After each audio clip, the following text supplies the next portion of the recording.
Hello, loved ones. This is Matt Stevens, and I hope you're doing super fantastic. And okay, so everything came from nothing. Right. I mean, that's what we're expected to believe. That's what we're told to believe. We're told just everything came from nothing. Now shut up and go back to work. And when I hear everything came from nothing, I'm like, well, I'm not saying that's not possible. However, it cannot happen in a strictly physical world. And then when we have people who are strictly materialists, as I was talking about in my last video, how I had kind of gotten into a little debate in a comment section or whatever with these very materialist, physical only atheist types. And that was their main thing, was religion, and they were really about atheism. But whatever, and they beat up on religionists and all that and whatever. But then whenever I chime in with the more nature of reality and consciousness is fundamental type things, that's when they switch gears on it a little bit and be like, well, consciousness exists strictly in the brain. And I'm like, okay, well, where does the brain exist? And like, but they just believe in strictly physicality, just materialism.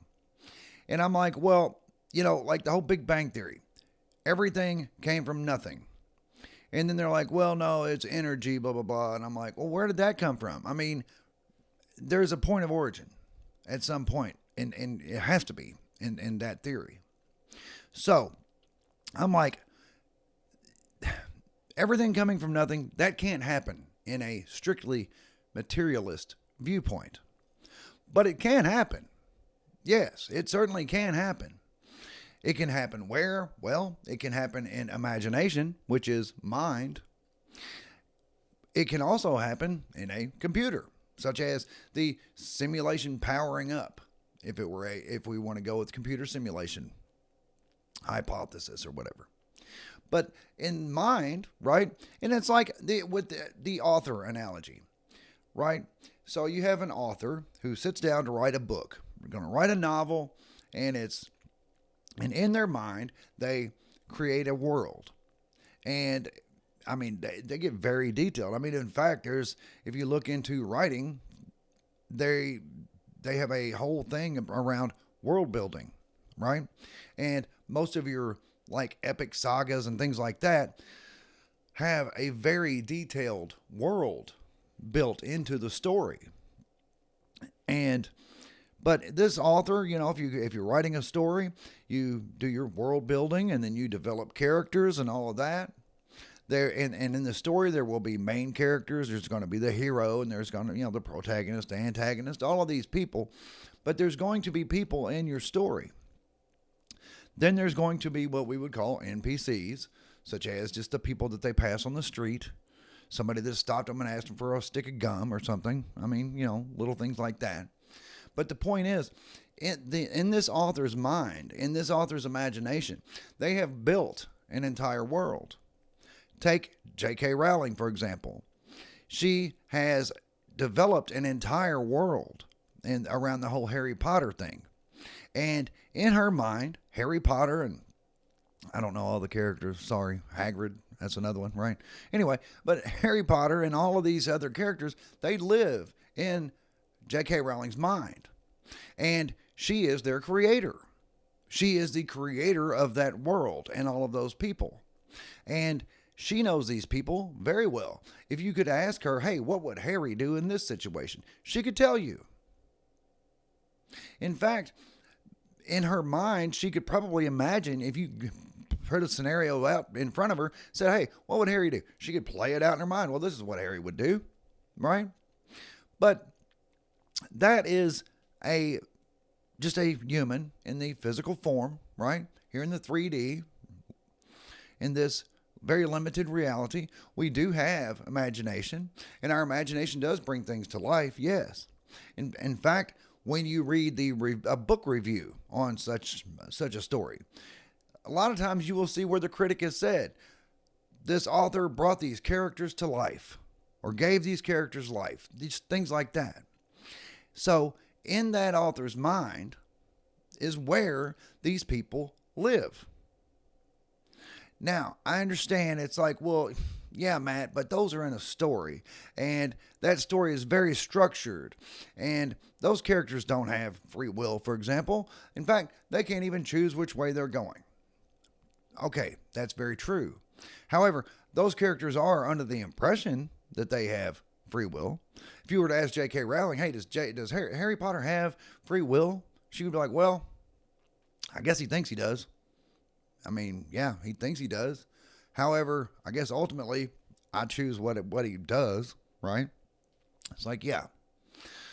But thankfully, our creator is much bigger than that. Our creator is an infinite mind, is the infinite consciousness, right? And that's where we come from. Our creator created us in its mind, just like J.K. Rowling does with Harry Potter. But our creator, I've got to believe, is able to give us free will. But then again, I mean, maybe not. Maybe, just like Harry Potter, we are just under the impression that we have free will. But I'm not getting into free will. I'm not saying I won't, but I'm not getting into free will right now. That's all. So our creator is like the ultimate author. Author of this fantastic story. Built this beautiful world. I mean, really, planet Earth is absolutely beautiful. You can look at other planets and yeah, they're fascinating. It's like, ooh, that's cool. But really, all in all, Earth is pretty darn beautiful. It really just is. So, our creator is the ultimate author. But it's like, and then the other side of that is, or are we living in a simulation of our own creation? You see, ultimately, we do go back to that creator. Ultimately, if we peel the layers back, meaning the layers of reality. See, we might be several layers deep. I don't know. But ultimately, yes, it all started in the mind of the creator. And then in that creation, we may have discovered computers. We may have discovered quantum computing. We may have discovered something beyond even that. And we're able to create simulations that were completely indistinguishable from reality. In fact, if you look at some of these simulation games that are out there now, they're pretty amazing. They look almost real. Imagine how realistic they're going to be in 10 years. And I know that it's like, well, yeah, Matt, but if I'm playing one of those games, I know that I'm playing one of those games. It's like, yeah, but does the character know that it's being played? That's kind of where we're going with that. But I'm not getting into that either. And I will, but I'm not right now. Hey, loved one, since we're on the subject, because we're not, please hit the like button. I would really appreciate it if you would do that. And if you have not subscribed to the channel yet, that'd be fantastic too. By the way, I am thinking about naming this channel something. I don't know yet. Something besides just Matt Stevens. But since I guess this is turning into a whole thing now where I'm doing these talks. So I'm going to turn it in. I'm going to name the channel something. I just haven't figured it out yet. If you have any suggestions, I would be very open to it. Very much. And I would really appreciate it, actually. So there's that. So let's say that we were created by the creator, but somewhere down the line, somewhere through the layers of the reality, we did create simulation. And it would be like, well, for what purpose will we do that for? Well, to accelerate our learning, to accelerate our growth.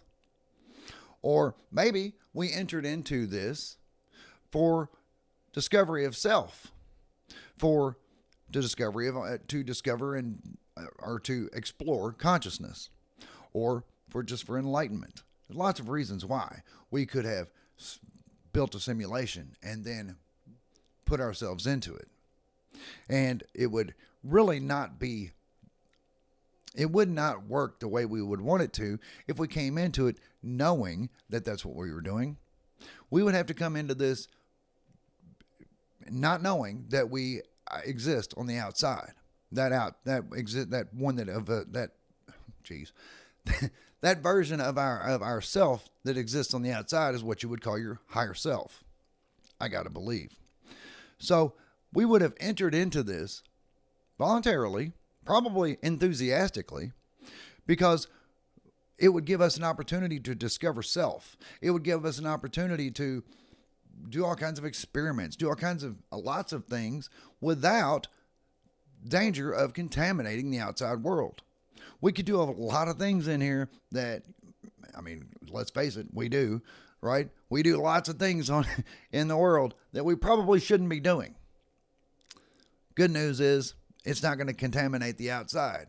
This is a contained. It's what some people call a containment field. I've heard it called that, and I think that's pretty accurate. Anywho, so regardless of all that, regardless of whether we exist solely in mind, or if we, because like I said, we ultimately do exist in mind, or is in this particular reality right here, is this in a simulation? Regardless of that, what I can say that seems to be going on is that there is a quickening effect happening. That's why I do kind of lean towards this being some kind of technological simulation. Not only that, but there's lots of evidence of resets throughout history. There's lots of evidence of previous civilizations, technologically advanced civilizations. There's so much evidence of just previous civilizations that we have evidence of them existing, but we don't have any real, like, where did they go? Like, we don't have any evidence of where they went. How did they just up and disappear? Millions of people just gone. But there are, throughout history, and I've got to credit Jason Brashears of the Archaics channel for this. He's a chronologist. If you haven't seen his stuff, some of his stuff is very mind blowing. But there is lots of evidence of reset cycles.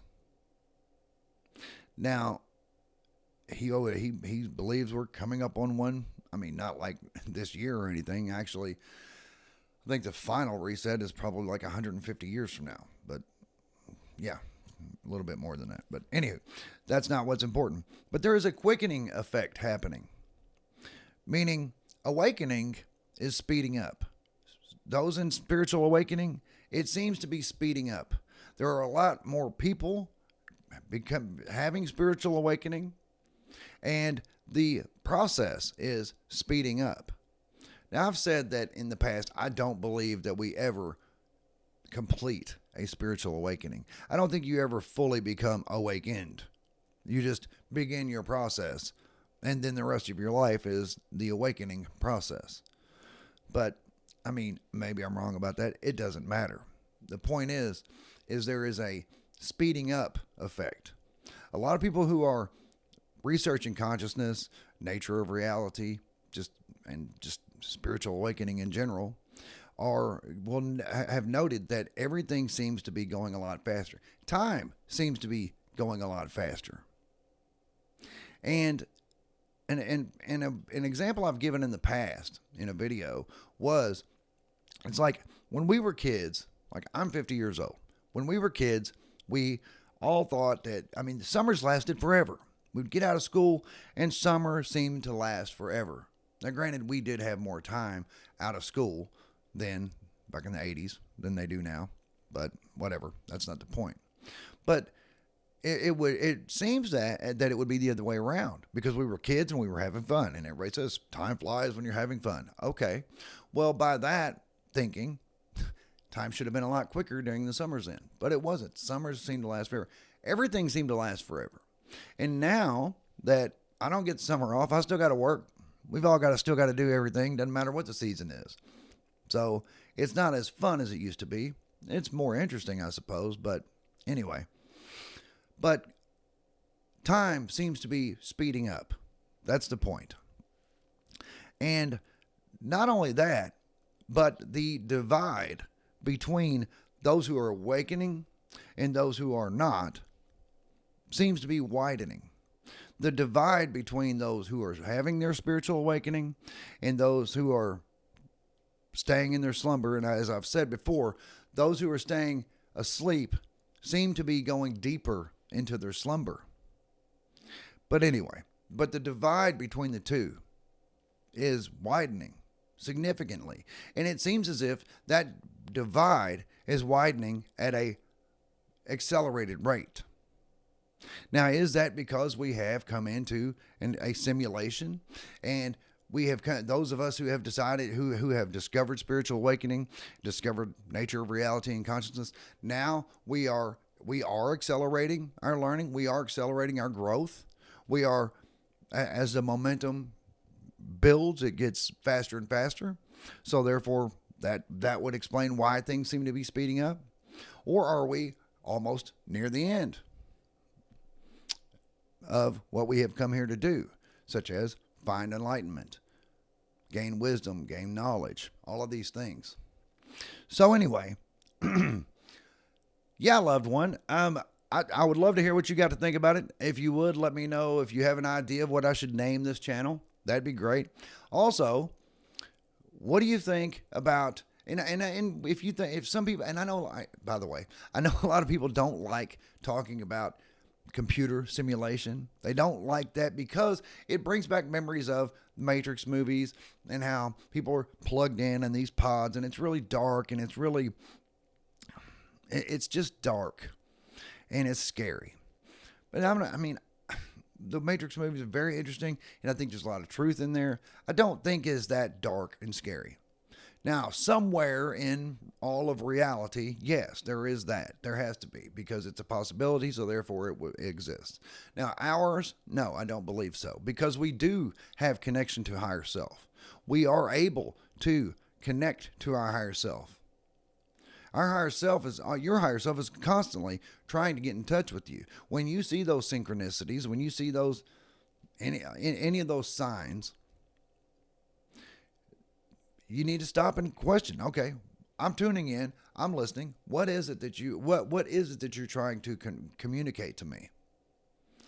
So anyway, yes, loved ones, I'd love to hear what you got to say. So please let me know. And yes, if you have not yet, please press the like button for this video. That would be great. I would really appreciate that. And if you have not subscribed to the channel, please do that too. And I know a lot of creators say that, and it's true. When we look at the analytics and we see, wow, like 80% of the people who watch my videos are not subscribed. And I am just asking you humbly, humbly asking you to please subscribe to the channel. It would help it grow, and that would be great. So that's what I got for you, loved ones. I do love you, and I'll be back directly.